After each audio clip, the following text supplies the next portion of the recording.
È curioso peraltro che lei venga invece da un territorio come quello della matematica, che invece è fatto di certezze, ci si muove di certezza in certezza. Lei invece sembra aver poi scelto a un certo punto l'idea che l'ignoto era la cosa che lo avrebbe reso felice e maggiormente produttivo.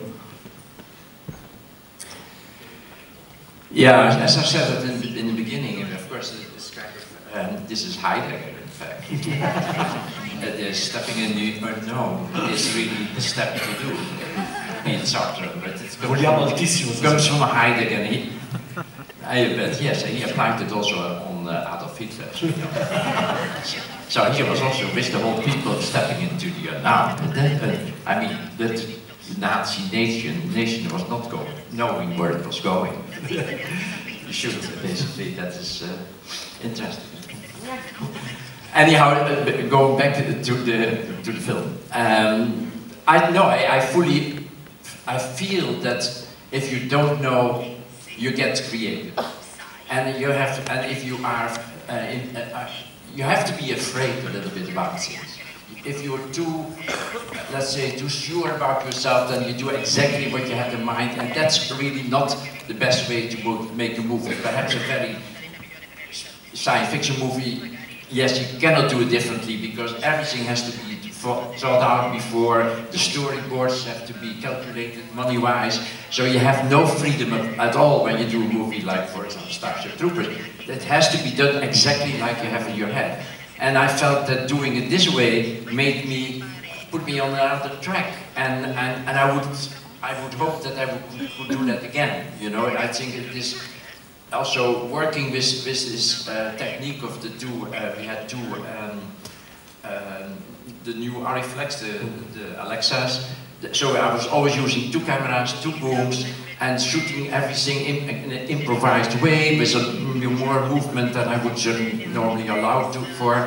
And I think the whole thing was trying and seeing what works, and to a large degree I had the feeling that it worked pretty well. And that it is something that you should not do every time, but at this moment in my life I think it was absolutely wonderful.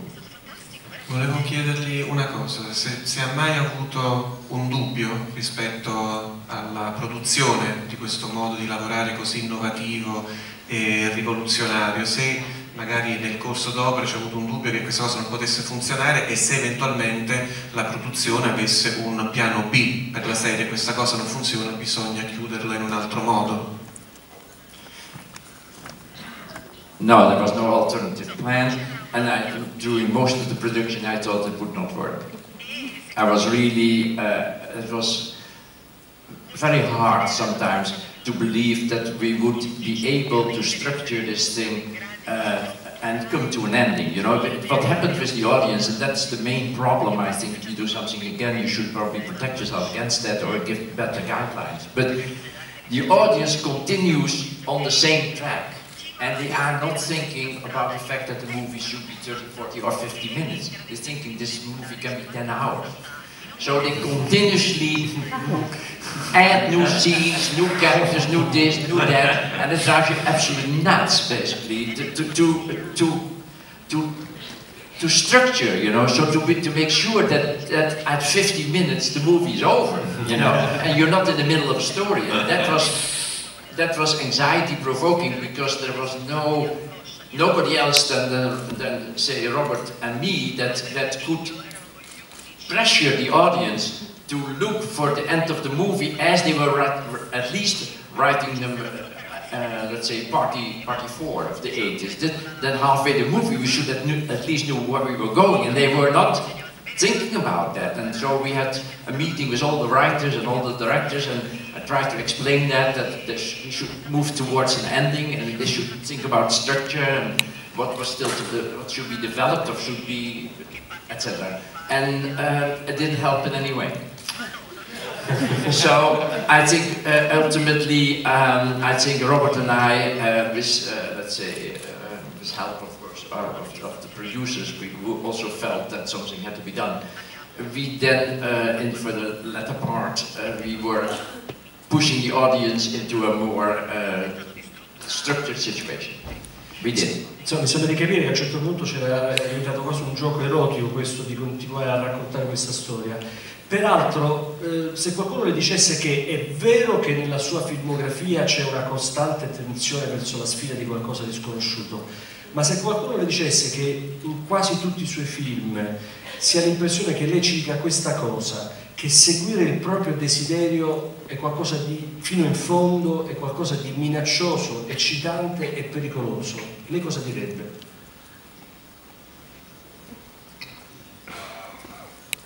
I'm not so sure that I understand the statement. Can you explain that a bit? Diciamo che i suoi film spesso, indipendentemente dalla storia che raccontano, sembrano dire allo spettatore che seguire il proprio desiderio, seguire i propri sentimenti, seguire la propria passione è qualcosa di tanto interessante, eccitante quanto pericoloso. Yeah, that's for sure, yeah.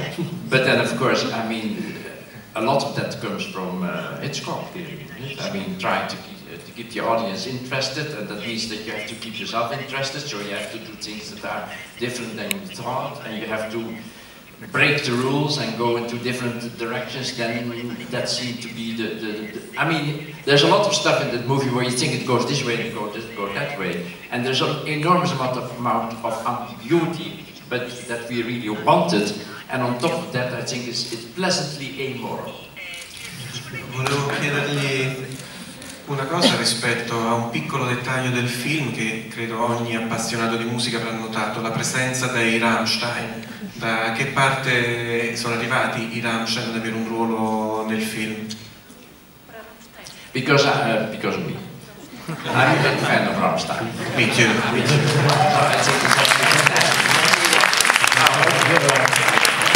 Yeah, I think it's the big discovery of the last 5 years, or perhaps I should say 10 years. But originally I was a big fan of Brian Ferry, but now it's Rammstein. And I go to all the concerts when they're done.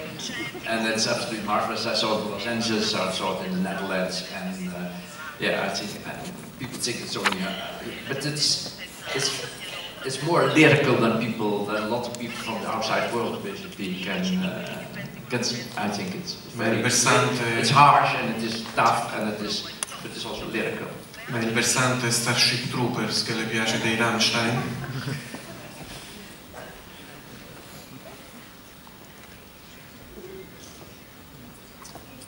Not really, no. Not.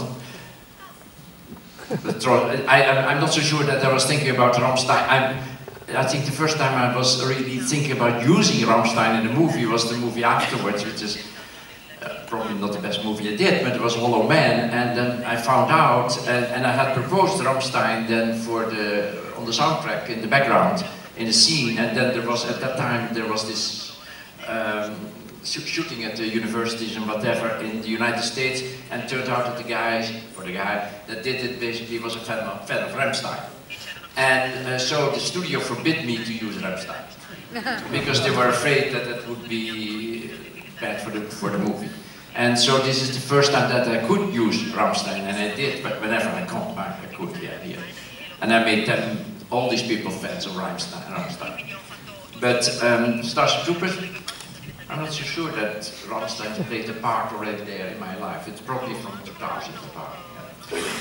Senta, una cosa che credo possa interessare il pubblico e anche i giornalisti che sono in sala, un'informazione produttiva che ci è stata raccontata dai produttori poco prima che entrassimo in sala. Voi non vendete il film all'estero, ma vendete l'idea del film, no? Il produttore ci ha detto che questo format, l'idea di costruire il film in questa maniera, è stato già venduto in Cina, per esempio, no? Quindi vedere i diritti in qualche maniera, non so come dire, del brevetto di come il film viene fatto. Credo che anche questo sia molto sperimentale sul piano della produzione cinematografica, assomiglia più un po' a quello che si fa per alcuni show televisivi, per esempio, no? L'idea di vendere un'idea e poi che questa venga declinata in maniera nazionale, diciamo, no? nella nazione in cui viene venduta. I'm not doing anything like that. I mean, the people that are doing that are sitting there. They are the people that are trying to sell us all over the world. I have absolutely nothing to do with it. I don't get any penny or money there. No, nothing. All goes into their pocket. Okay.